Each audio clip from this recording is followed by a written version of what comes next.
నమస్తే, welcome to our channel. నేను మీ పద్మావతి. ఈరోజు మనతో పాటు ప్రముఖ ఆధ్యాత్మికవేత్త మరియు జ్యోతిష్య బ్రహ్మ వాస్తు జ్యోతిష్య పండితులు బ్రహ్మశ్రీ ఉమామహేశ్వర సిద్ధాంతి గారు ఉన్నారు. మరి ఆయనతో మాట్లాడి ఏప్రిల్ నెల రాశి ఫలితాలు ఏ విధంగా ఉన్నాయని తెలుసుకునే ప్రయత్నం చేద్దాం. మరి మీరు కూడా చూసేయండి.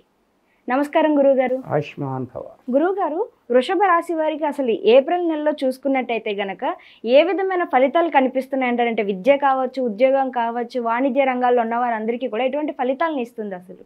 వృషభ రాశి ఆధిపత్యాన్ని వహించిన వాడు శుక్రుడు. శుక్రుడు అసామాన్యమైనటువంటి గ్రహము అని చెప్తారు. రాజకీయ రంగంలోనే కాకుండా అధికమైన లగ్జరీపరమైన ఖర్చులు చేయడానికి, విలాసవంతమైన జీవితాన్ని పొందడానికి, అనేక రకములైన సుఖ సంతోష విధానాలు కలిగించడానికి ఉపయోగించే గ్రహం. ఈయన రాక్షస గురువు, రాక్షసుల గురువే, కానీ చాలా గొప్ప విధానం. నవగ్రహముల్లో అన్ని గ్రహముల కంటే శుక్రుడు ఎక్కువ ఆధిక్యత కలిగి ఉంటాడు. మనం చాలా సినిమాల్లో చూస్తాం, చాలామంది మాట్లాడే విధానం అంటారు, ఒరే వాడికి శుక్ర మహర్దశిరా వెలిగిపోతున్నాడు రా అంటాడు. అటువంటిది శుక్రతత్వం అలా ఉంటుంది. అయితే ఈ వృషభ రాశికి శుక్ర విధానంలో 11 లాభం, ఆదాయం 11, వ్యయం 5, రాజపూజ్యం 1, అవమానం 3. ఇక్కడ రాజపూజ్యం, వ్యయము, ఆదాయము, రాజపూజ్యము, అవమానము అని మనం చెప్పుకుంటున్నాం. జనమందరం మీలాంటి వారందరూ ఏమనుకుంటాడు, ఆదాయము అనగానే 11 రూపాయలు సంపాదించేస్తున్నాడు, వ్యయం అనగానే 5 రూపాయలు ఖర్చు పెడతాడు. ఇక్కడ ఆదాయ జ్యోతిష శాస్త్రంలో ఎప్పుడూ కూడా రూపాయలు అనేవి ఉండవు. చెప్తా, ఆదాయం అనేది నేను చెప్తాను. జ్యోతిష శాస్త్రంలో రూపాయలు ఉండవు. ఎందుకు ఉండవు? భగవంతుడు రూపాయి నోటును సృష్టించలేదు.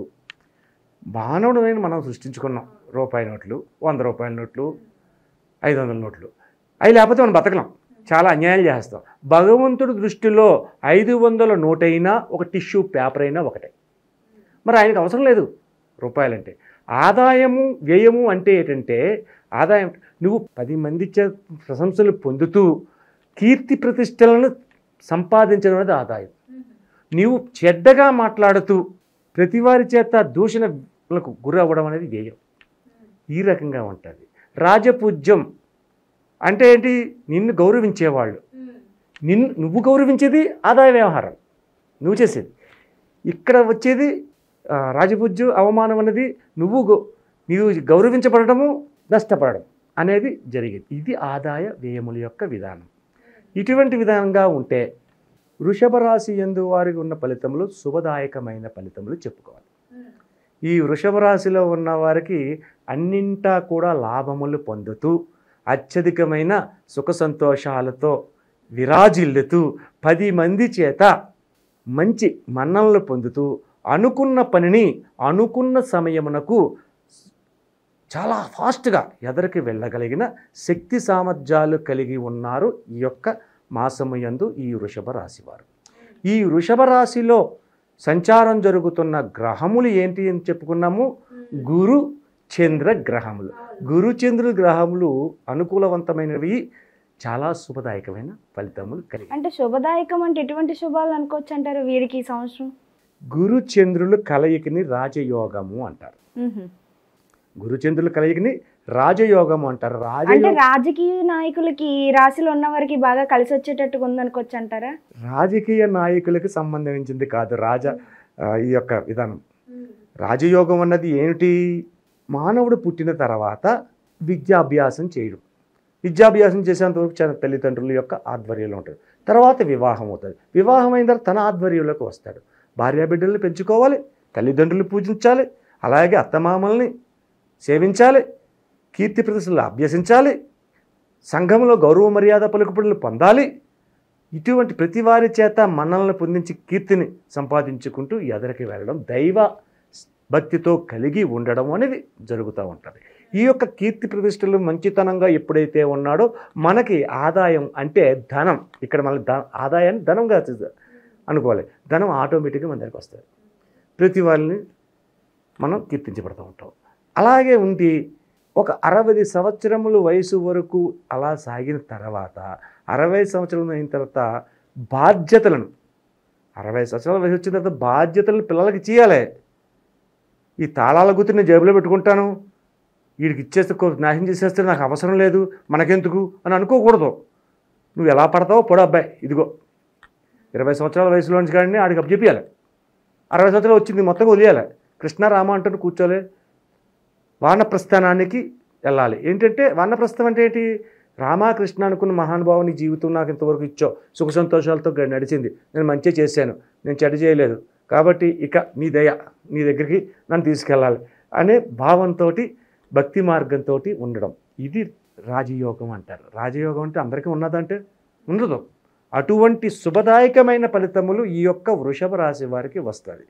ఇక నువ్వు ఇందాక రాజయోగం అంటే రాజకీయ నాయకులు అని చిన్న క్వశ్చన్ వేశావు. అవును, మరి దానికి జవాబు చెప్పాలి కదా ఇక్కడ. రాజకీయ నాయకులు, వృషభ రాశిలో ఉన్న రాజకీయ నాయకులు ఏ రకంగా ఉన్నారు, శుభదాయకమైన ఫలితములు పొందుతున్నారు. రాజకీయ అంటే శుభదాయకమైన ఫలితాలు పొందుతున్నారు కదా అని చెప్పేసి నేను ద్రోహమైన పనులు చేస్తాను, ప్రతిదానికి నాదే అధికారం అని చెప్పేసి దుర్మార్గంగా ఉంటే వాళ్ళకి శుభదాయకమైన ఫలితాలు రావు. ఎప్పుడూ కూడా న్యాయ మార్గంగా ఉండి 10 మందికి ఉపయోగపడే రాజకీయ నాయకుడు అంటే ఏంటి? 10 మందికి ప్రజలలో ఉన్న అందరికీ కూడా సన్నిహితంగా ఉంటూ వారికి కావలసిన అవసరములను తీర్చి వారికి కావలసిన విధానంగా మంచి చేసి చేయడం. అంతేగాని ఇక్కడ భూ కబ్జా చేద్దాం, అక్కడ అది చేద్దాము, ఇక్కడ స్కామ్ చేద్దాం అనుకుంటే తప్పది.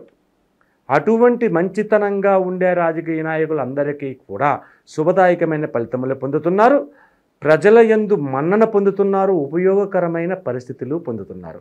కాబట్టి రాజకీయ నాయకులకు ఈ యొక్క మాసము యందు అత్యధికమైన శుభదాయకమైన ఫలితములు పొందగలరు. అయితే గురువు గారు, అసలు ఈ రాశి వారికి ఈ ఏప్రిల్ నెలలో ఆరోగ్యపరంగా చూసుకుంటే ఏ విధంగా ఉండబోతుంది అంటారు? లేకుంటే విద్యార్థులకు ఎటువంటి ఫలితాలు కనిపిస్తున్నాయి? ఇప్పుడు ఎగ్జామ్స్ కూడా దగ్గర పడుతున్నాయి కాబట్టి మరి దాంతోపాటుగా వ్యాపారాలు చేయాలనుకునే వారికి ఏ విధంగా ఉంటుందంటారు? శుక్రుడు ఉన్న స్థానం ఏమని చెప్పాను? మీనరాశిలో ఉన్నాడు. శుక్రునికి మీనరాశి ఉచ్చక్షేత్రం. శుక్రుడికి మీనరాశి ఉచ్చక్షేత్రం అంటే పవర్ఫుల్ క్షేత్రం. అది శత్రుక్షేత్రమే కానీ ఉచ్చక్షేత్రం. ఉచ్చక్షేత్రం అయినా కూడా అక్కడ బుధ, శని, రవి, రాహువులు కూడా కలిసి ఉన్నారు.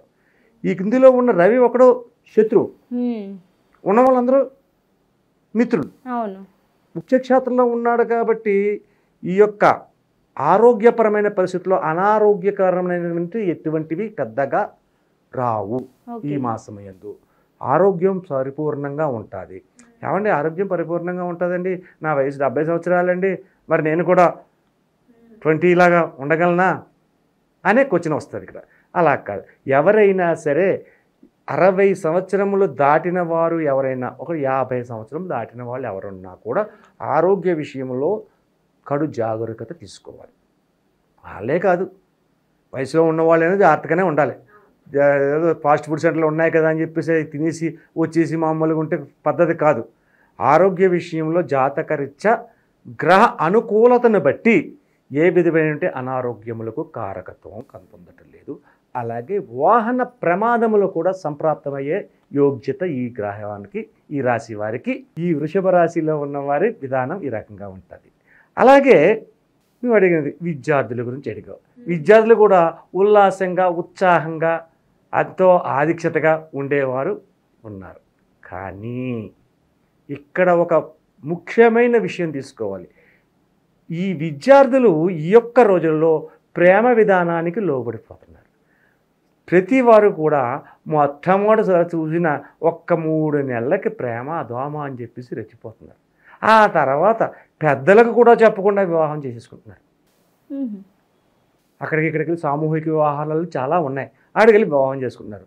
వివాహమైన 3 నెలలకే తగవలు పడిపోయి మళ్ళా విడిపోతున్నారు.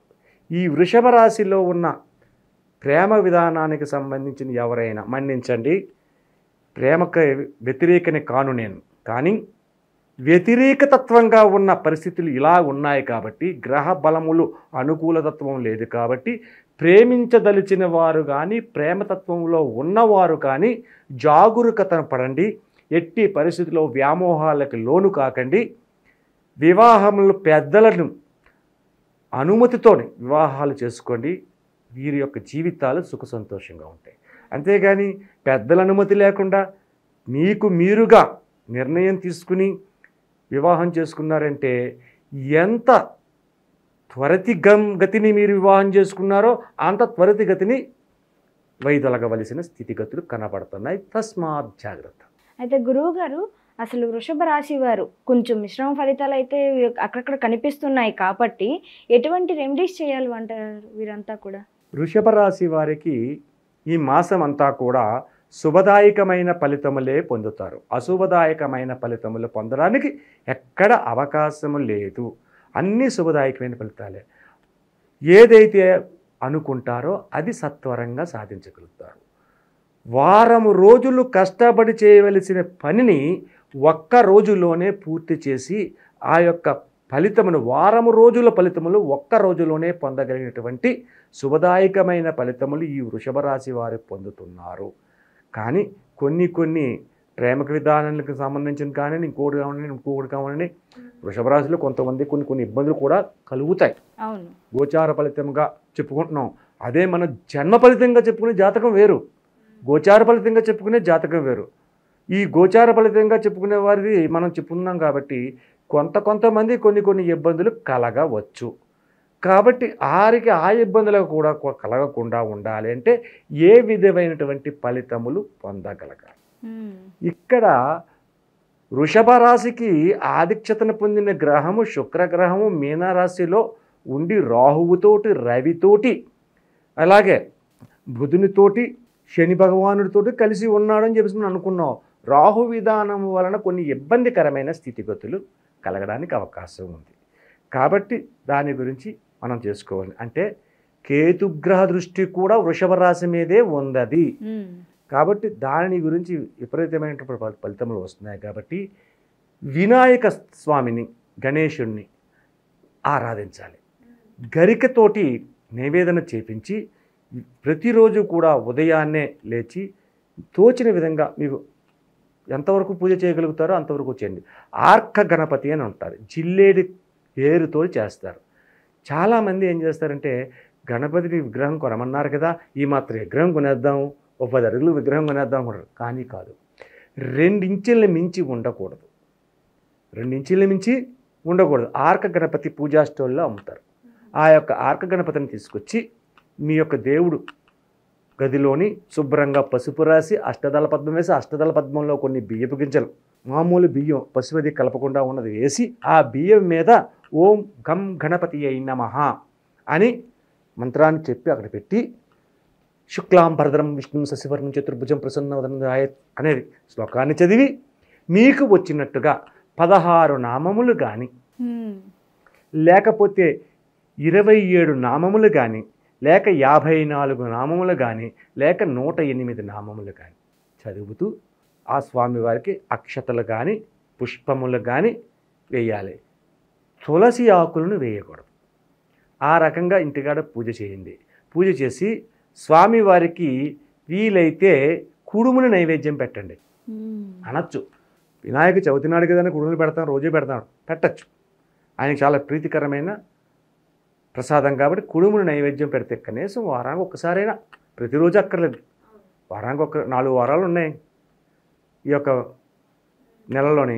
4 వారాల్లో బుధవారం లేకపోతే సోమవారం ఇలాంటి తీసుకుని ఆ వారం నాడు కుడుము, పెద్ద విశేషంగా ఆవిరితో చేస్తారు కుడుముని. ఆ కుడుముని నైవేద్యం చేసి పెట్టండి. ఆ కుడుములో పెసరపప్పుని కొద్దిగా పెట్టండి. అలా పెట్టి చేస్తే ఈ స్వామివారికి దీపారాధన చేసేటప్పుడు ముఖ్యముగా 3 దీపములు పెట్టాలి. 3 దీపములలో ఒక్కొక్క దీపములో 2 ఒత్తులు వేయాలి. ఈ 2 ఒత్తులు వేసిన తర్వాత అందులో ఏ విధమైనటువంటి చమురు పోయాలి అనేది వస్తుంది. విప్ప నూనె నమ్ముతారు పూజా స్టోర్లో. ఆ విప్ప నూనె తీసుకొచ్చి అందులో వేయండి.